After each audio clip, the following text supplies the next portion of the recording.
The convention hall pulses with anticipation.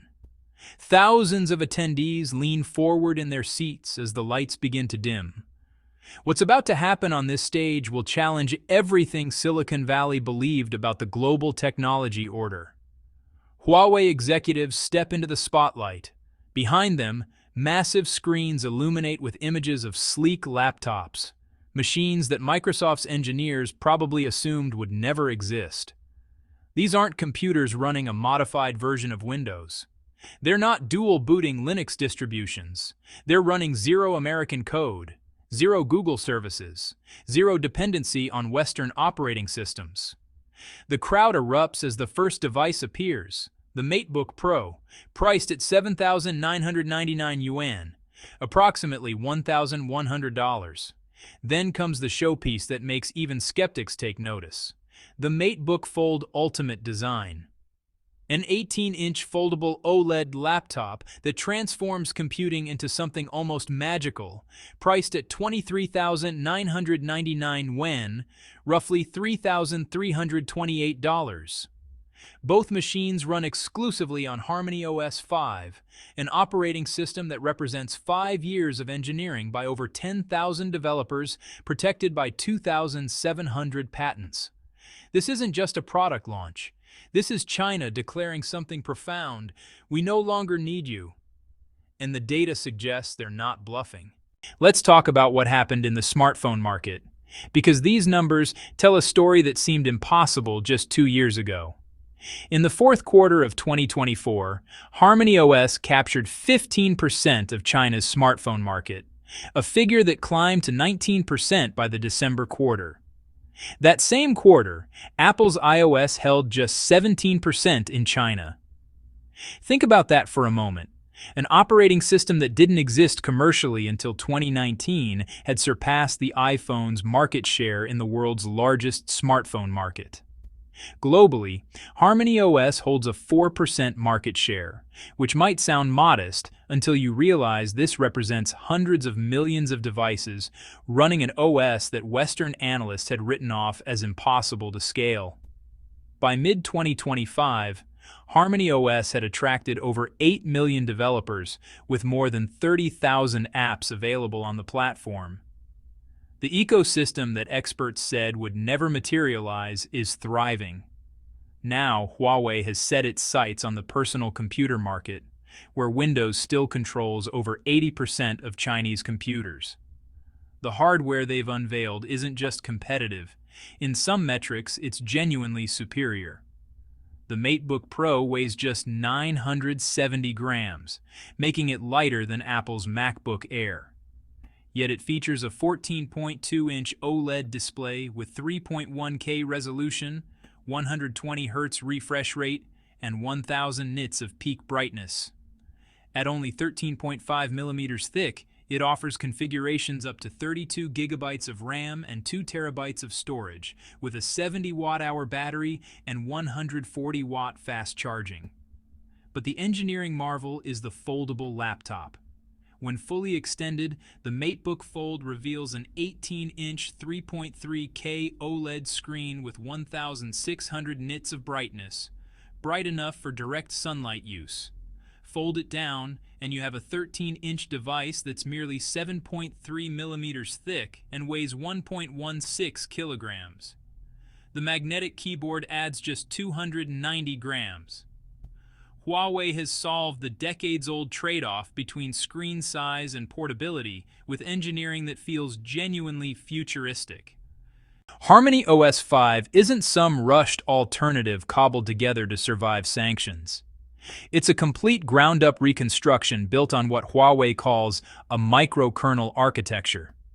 The company claims this design offers dramatically reduced attack surface compared to Windows, meaning significantly fewer vulnerabilities for hackers to exploit. The performance metrics are striking. The system boots 32% faster than Windows 11 on equivalent hardware and uses 29% less memory during multitasking operations. Testing shows that large files open significantly faster than on Windows systems with similar specifications. The operating system supports over 1,100 peripheral devices and features the Huawei AI assistant powered by Huawei's Pangu large language models.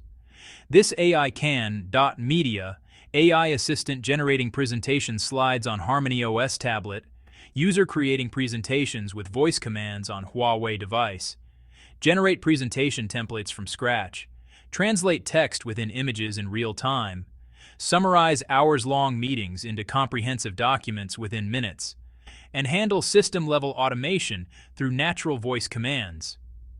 But the cross-device integration is where HarmonyOS becomes genuinely revolutionary, accomplishing something neither Windows nor macOS has managed despite decades of trying. Through Huawei's distributed architecture, you can drag and drop file transfer between Huawei phone and laptop without cables, hands moving files across phone and PC screens side by side, drag files directly from your phone to your laptop without cables or cloud synchronization. You can redirect your phone's camera to your PC during video calls with a single touch. You can use one keyboard and mouse to control your PC, tablet, and phone simultaneously. The system detects which direction your face is pointing and follows your gaze to move the cursor seamlessly between devices. As of early 2025, over 230 million devices had been connected using this super device framework. Files flow instantly between hardware. Phone calls transfer without interruption. Screens extend wirelessly to create workspaces that make Windows' approach to device connectivity feel stuck in 2010. A former Google executive, speaking anonymously, once admitted, "We spent years convincing ourselves that walled gardens were a feature, a benefit to users. Huawei proved you don't need walls at all if you design everything from scratch with integration as the primary goal rather than an afterthought." Let's address the elephant in the room, the challenge everyone said would kill HarmonyOS before it could gain traction: applications. At launch in May 2025, HarmonyOS for PC supported over 1,000 applications. By September, that number had exploded to more than 8,000 apps. By November, the ecosystem reached over 10,000 desktop applications. Major Chinese platforms are fully optimized, WPS Office, completely rebuilt specifically for HarmonyOS. WeChat, QQ, Bilibili, DingTalk, QQ Music, all run natively.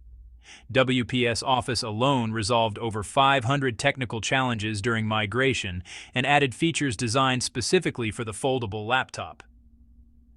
But here's where reality delivers a harsh verdict. Adobe Creative Suite remains unavailable. Microsoft Office doesn't run. Zoom, AutoCAD, MATLAB, and most international enterprise software cannot be installed. Windows supports over 660,000 applications accumulated over 3 decades of market dominance. For Chinese users doing standard productivity work, document editing, spreadsheets, presentations, communication, media consumption, HarmonyOS PC is completely viable.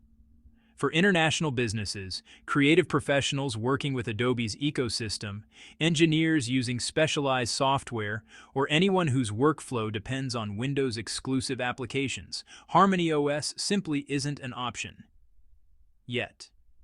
That yet is crucial, because HarmonyOS reported 1 billion active users by October 2024, running an operating system that didn't exist 5 years ago. The trajectory suggests this is just the beginning. To understand how we arrived here, we need to examine what happened in May 2019. The Trump administration imposed what observers called a nuclear option on Huawei. Overnight, the company lost access to Google's Android operating system and all associated services. No Gmail, no YouTube, no Google Maps, no Play Store, nothing. Technology analysts worldwide wrote Huawei's corporate obituary with confidence. The logic seemed ironclad. How do you sell smartphones in markets where consumers expect Google services? How do you convince developers to build apps for a platform with no users? How do you compete against ecosystems with decades of development and billions in infrastructure investment? What happened next violated every assumption about how technology markets work. In 2024 alone, Huawei's revenue surged to 860 billion yuan, over $118 billion, marking a 22% increase from the previous year. This wasn't recovery. This was the company's fastest growth rate in nearly a decade. In China's smartphone market, Huawei rocketed to second place with shipments growing 37%, while Apple's sales in the same market dropped 17% during the same period. The Mate 60 Pro smartphone became the symbol of this transformation. When it launched in 2023, Western experts were genuinely stunned. Despite sanctions specifically designed to block access to advanced chip-making technology, Huawei had somehow created a phone with 5G-like speeds using their homegrown Kirin processor. Sales exploded so quickly that stores couldn't maintain inventory. Young Chinese professionals started calling it the Patriot phone, a device proving China didn't need Western technology to innovate at the cutting edge. One senior architect who worked on HarmonyOS development explained the mindset shift. We asked ourselves a simple question. If we could redesign mobile computing from the ground up, knowing everything we know today about how people actually use devices, what would we build? The answer wasn't Android with Chinese characteristics. The answer was something fundamentally different. The momentum accelerated with each new device release. The Mate 70 series showcases what becomes possible when a company is forced to reimagine everything without the constraints of existing ecosystems. These devices feature 100-watt fast charging that powers a dead battery in minutes, not hours. Foldable screens that feel like genuine magic rather than fragile prototypes. AI capabilities that make competing voice assistants look primitive. And here's what disrupts the market. These phones often cost less than comparable devices from Samsung or Google, despite featuring equivalent or superior specifications.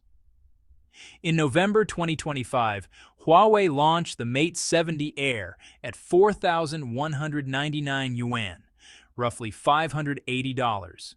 The device measures an impossibly thin 6.6 millimeters, making it the thinnest flagship in the entire Mate series history. Huawei managed to pack a massive 6,500 mAh silicon carbon battery into this ultra-slim profile, a battery technology that most manufacturers said wasn't ready for commercial production.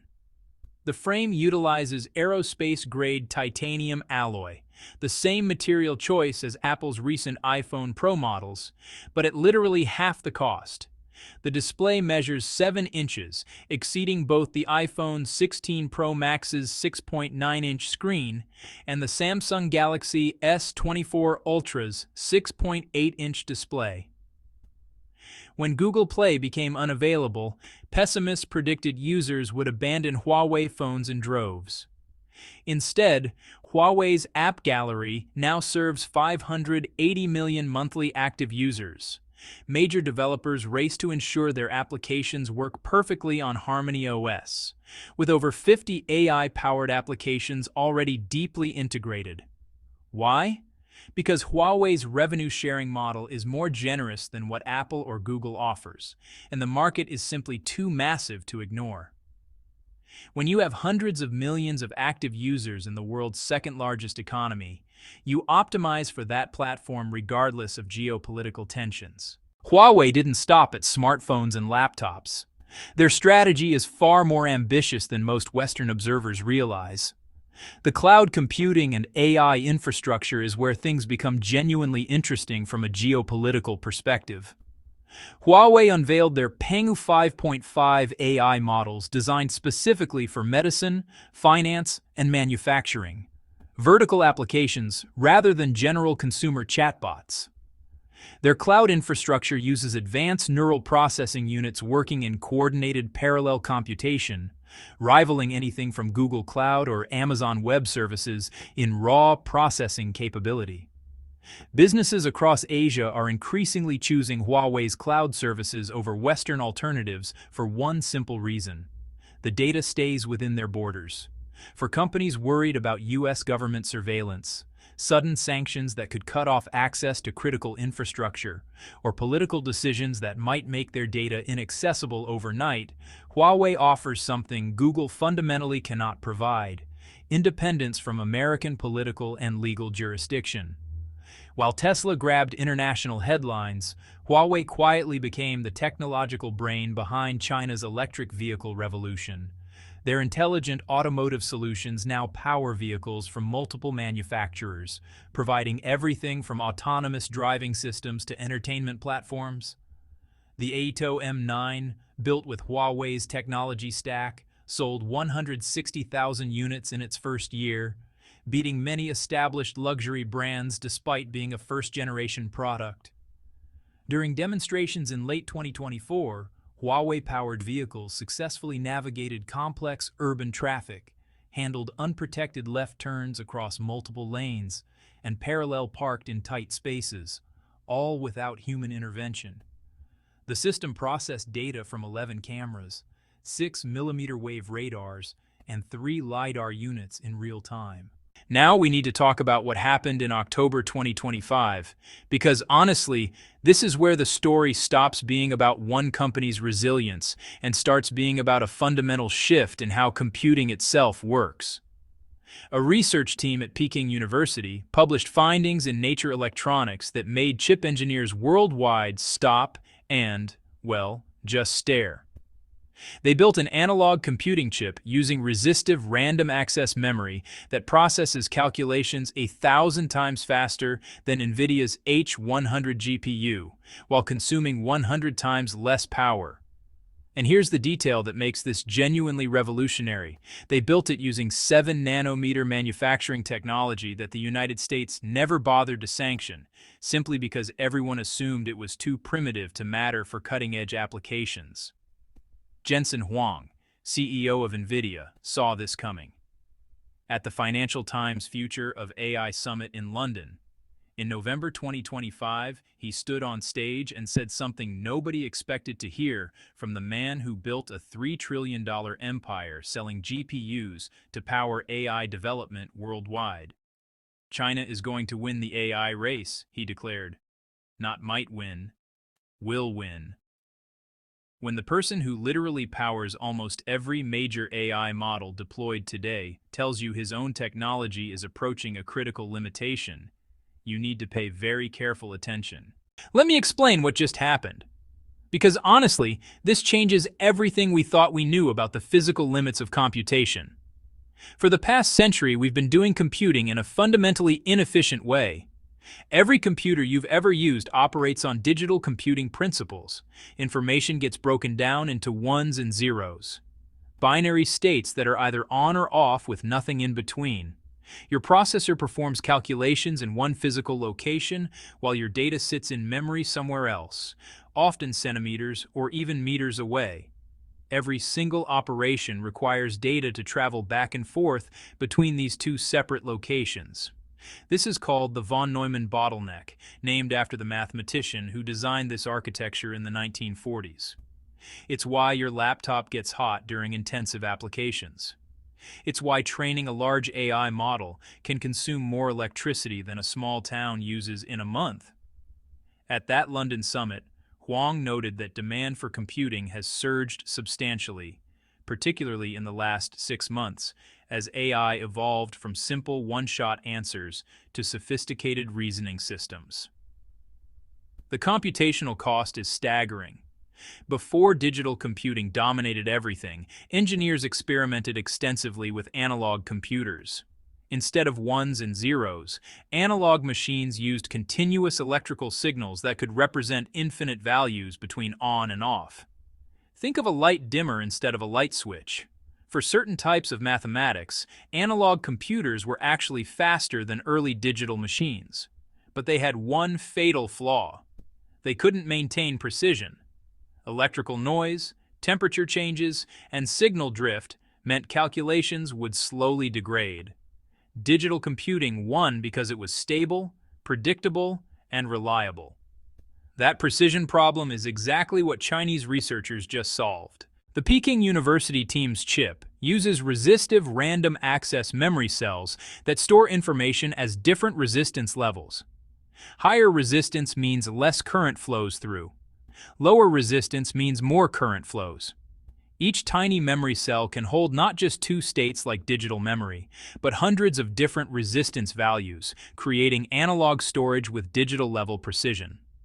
When you need to perform a calculation, the chip doesn't move data anywhere. The memory cell itself becomes the processor. Current flows through these cells and the resistance determines the output. Thousands of calculations happen simultaneously in the exact physical space where the data lives. There's no bottleneck because there's no separation between memory and processing.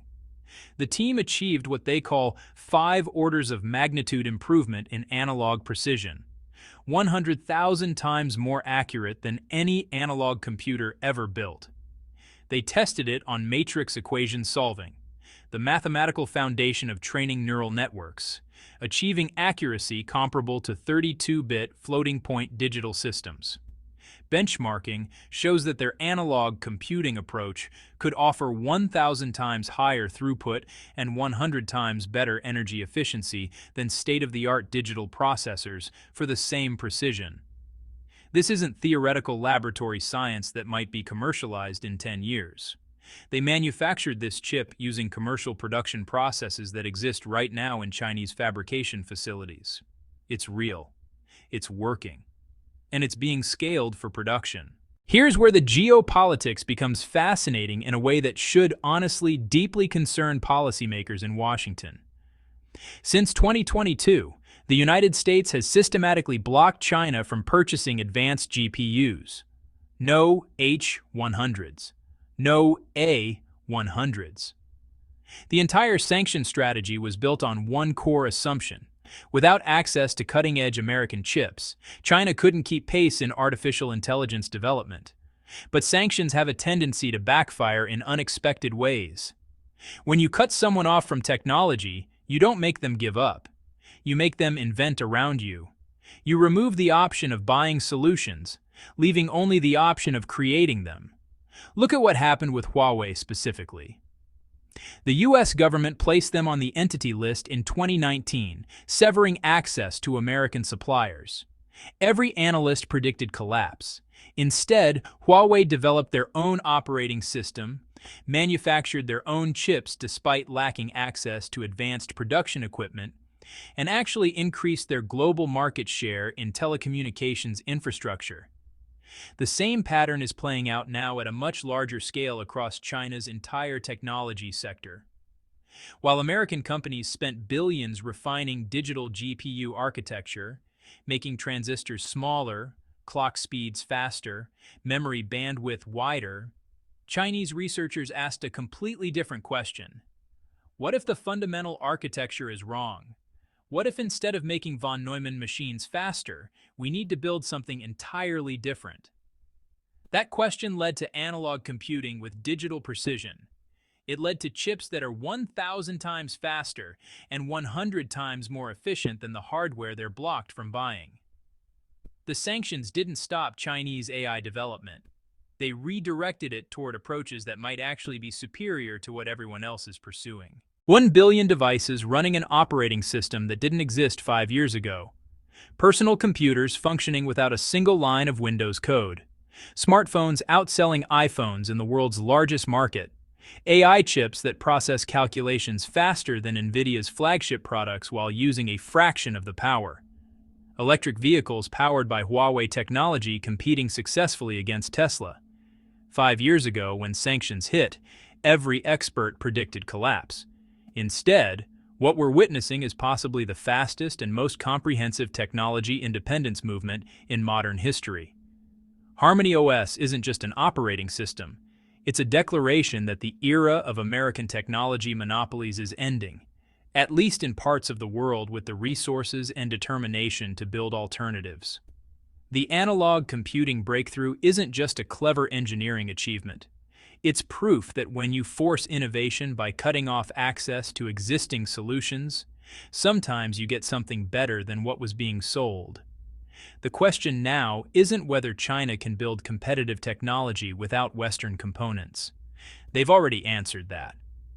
The question is, what happens when the world realizes that technological dominance isn't permanent, that sanctions designed to maintain control can instead accelerate the very competition they sought to prevent?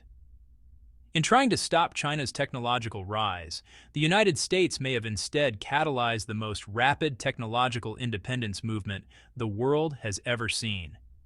History will likely look back on this moment and ask, when did the strategy stop being about containment and start being about creating competitors? The answer, it seems, was written in the chips, the operating systems, and the billion devices that nobody thought could exist.